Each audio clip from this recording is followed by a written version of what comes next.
What is up, ladies and gentlemen? Welcome back to the Brandon Coin YouTube channel. Hope everybody's having a great day. And today's another update video on the build. So I know a lot of people like it, but a lot of people don't. So if you don't, I'll see you on the next one. But if you do, we have drywall just put in.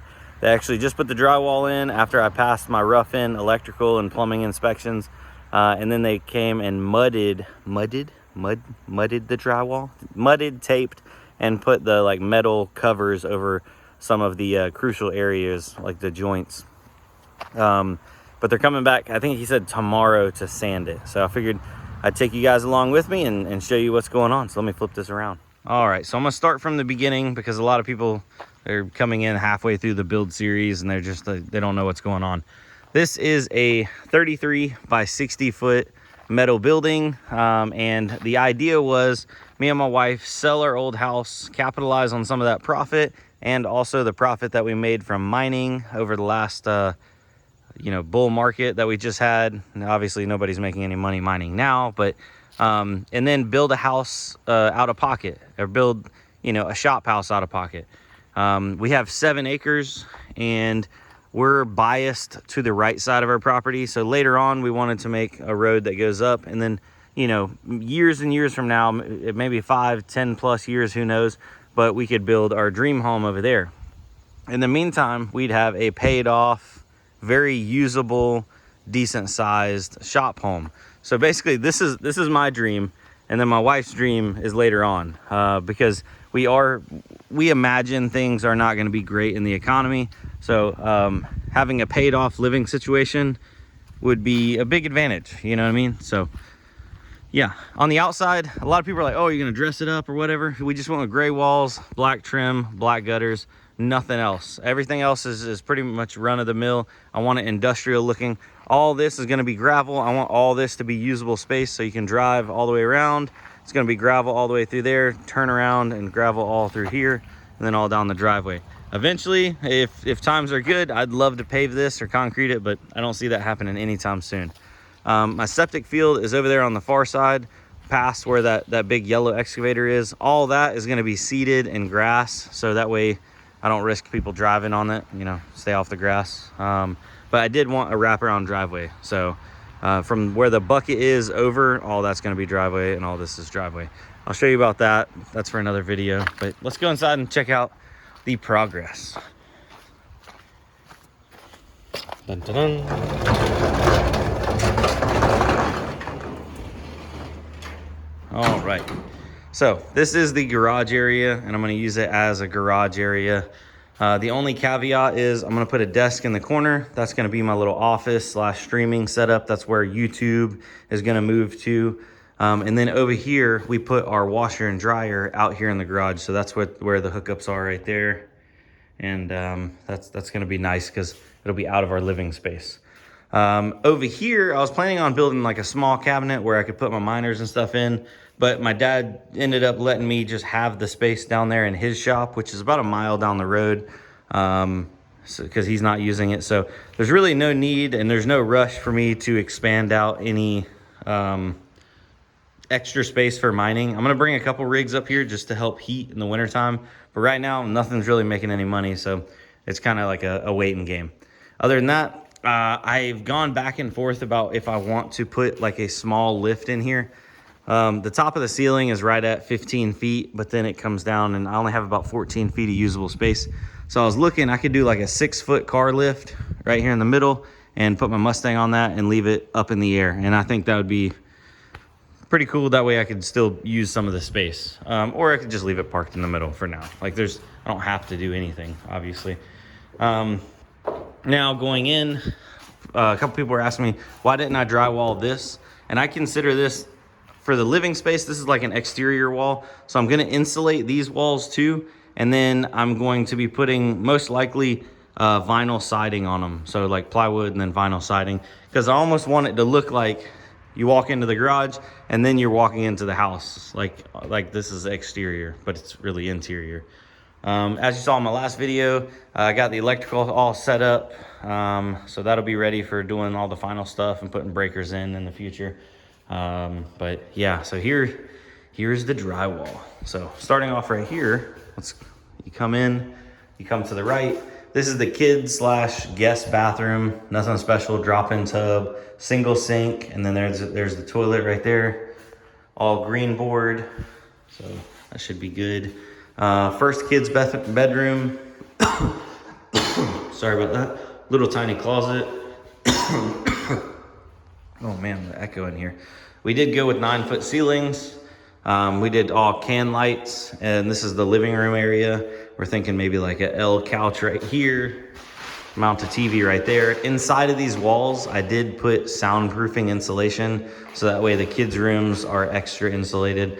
I did not insulate the other interior walls, just the exterior walls, but the kids' rooms, like right here, has got soundproof insulation inside of there. I don't know if it's gonna help. I hope it will. We also did soundproof insulation on their exterior walls, but not the other exterior walls. The other kids' room, identical size, but instead of the closet being on the front, it's in the back. We just cut out that area and then flipped it, if that makes sense. Going back in here, this is the kitchen area.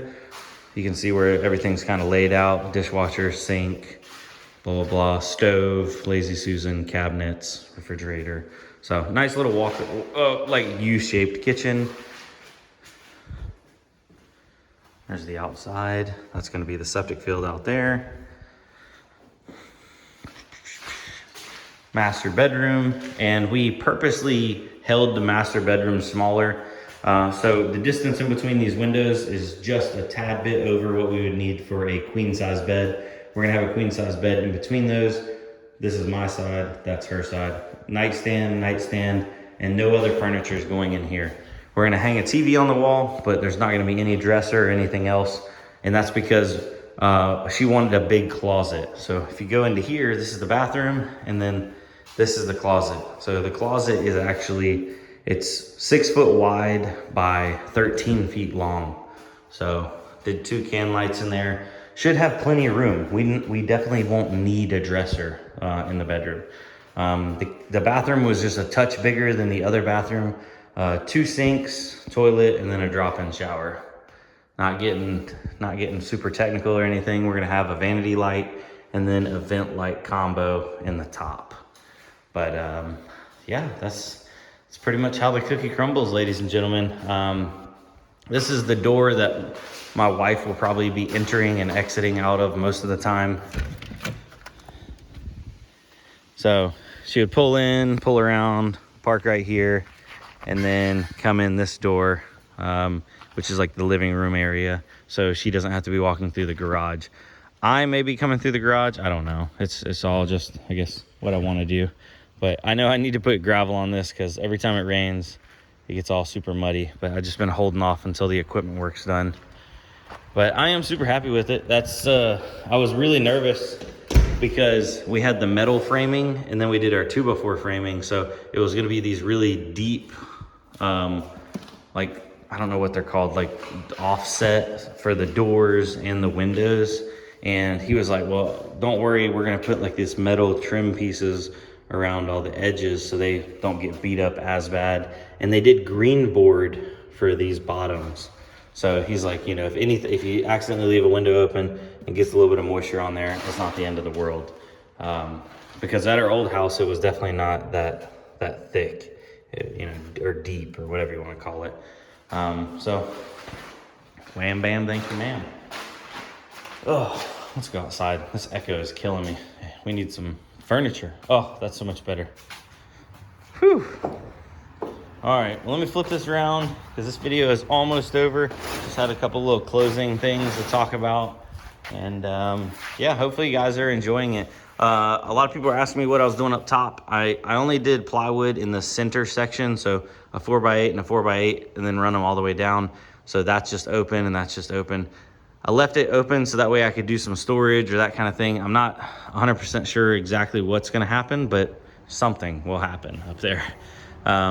It's not quite tall enough that I could do like any kind of room with it, but it's plenty of storage, so yeah. All right, let me close this.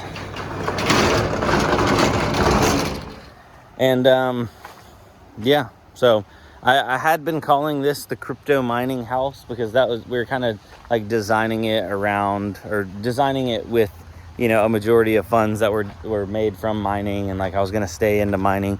And not to say that I'm out of mining, like I obviously still am mining, but GPU mining just doesn't do what it used to do. And that's, you know, that's the elephant in the room here. Now, I have had some people, they're like, oh my God, you know, do you feel so silly now? You built this and you can't GPU mine. Well, I'm still going to be living in it. So like I get to enjoy that, and I get to enjoy the fact that it's paid for.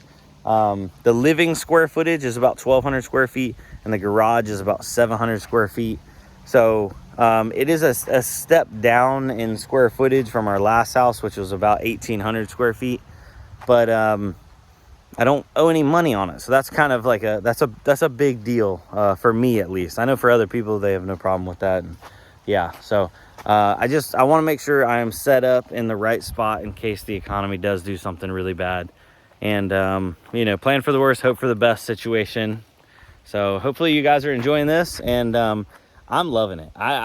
Some people are just like, oh my God, you're gonna live in a shed, and I'm just like, I love it. I know a lot of my car friends and people are into like automotive and working on stuff. You know, living in a metal building is kind of like, Now the prices have gone up on everything, so that is kind of a bummer. I did want to do a breakdown video on the budget for all my stuff, but I know depending on where you're at, you probably won't be able to replicate it, or you might be able to do it for cheaper. So obviously take that with, you know, the prices with a grain of salt. I did shop around for some of my subcontractors and stuff like that, and I have done a lot of the work myself. That also helps significantly. But yeah. All right, well, it's time for me to get to work, because I am putting a trench in for the conduit for the underground electrical, because goodness, the local electrical company said that they would it would save me a tremendous amount of money if I buried the conduit and stuff. And of course they were like, oh, do you have, you know, insurance and this and that? And I'm like, well, it's my land, it's paid for. And I do have a construction company, and I do have an umbrella policy. And they're like, oh, okay, well that's awesome. And so that ended up working out way better than expected. I've never done it before, but the guy gave me the rundown on it, and he's basically, we're burying all the conduit in the ground, and then gonna leave the one end open and the other end open, and then they're gonna push all the cable through and then pull it through on the other side. And they end up doing all the hooking up, put a new telephone pole in at the road over there, and then run it all underground to our house. So he's like, if you don't do it right, when we go to push the cable in, it won't go all the way in, and then we won't be able to do it. And I'm like, fair enough. So do it right. All right, well, anyway, I'm gonna get off here. Y'all have a good one. I'll see you on the next one. Hopefully you enjoy this kind of stuff. Comment down below if you have any questions, concerns, all that kind of stuff. I'd love to hear it. Also ideas, because I have taken quite a few of your guys' ideas and implemented them. Pretty cool stuff. So a lot of people out there have, you know, there's what, 10 ways to skin a chicken. Is that the saying? I don't know. It's too warm for this. I need winter to come back. Later, guys.